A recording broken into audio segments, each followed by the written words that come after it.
সবকিছু আপনাকে নিরাশ করলেও প্রকৃতি কখনো আপনাকে নিরাশ করবে না। বিকেলবেলা সুন্দর রৌদ্রোজ্জ্বল একটি বিকেলে, যদিও শীতকালে রৌদ্রোজ্জ্বল বিকেলে ঘুরতে খুব ভালো লাগে, এবং অফিসের পরে যদি এরকম একদম নিরিবিলি সুন্দর একটা মরুভূমির ফিল পাওয়ার মতো জায়গায় আসলে ঘুরে যাই তাহলে খুব মজাই লাগে। তো সেই ফিলটাই আমরা নেওয়ার চেষ্টা করতেছি, এবং সুন্দর লাগতেছে। যদিও এই সূর্য একদম হেলে পড়ছে, কিছুক্ষণের মধ্যে হয়তো অস্ত যাবে। এই হচ্ছে পরিবেশটা আপনাদেরকে যদি দেখায়, একদম মরুভূমির মতো অবস্থা।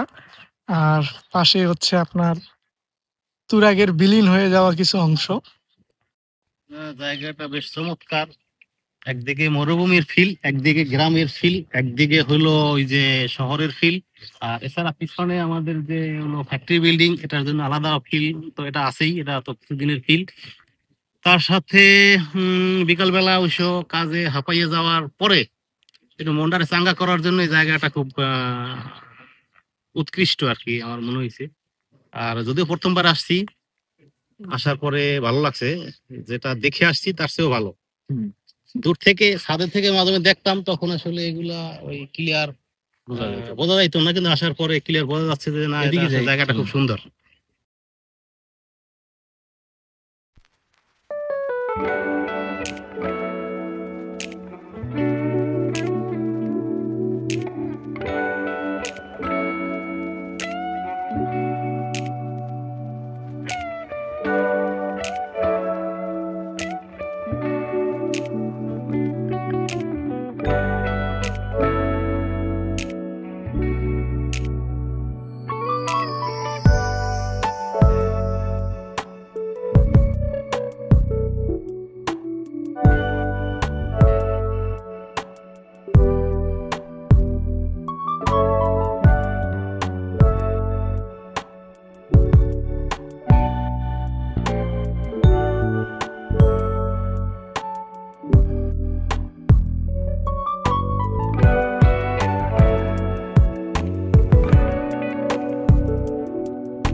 যৌবনহারা তুরাগ নদীর কিছু একটা অংশ।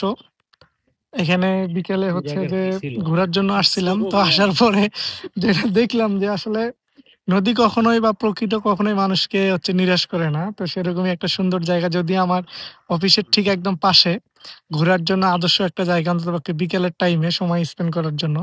তো সেটাই আমরা ঘুরতেছি, আমি আছি সাথে আমার অফিস কলিগ। সবাই আসলে এখানে মোবাইল নিয়ে ব্যস্ত নিজের নিজের ফটোগ্রাফি করার জন্য। পানি এমন ভাবে যাচ্ছে, মনে হচ্ছে যে ঝর্ণা দিয়ে পানি যাচ্ছে।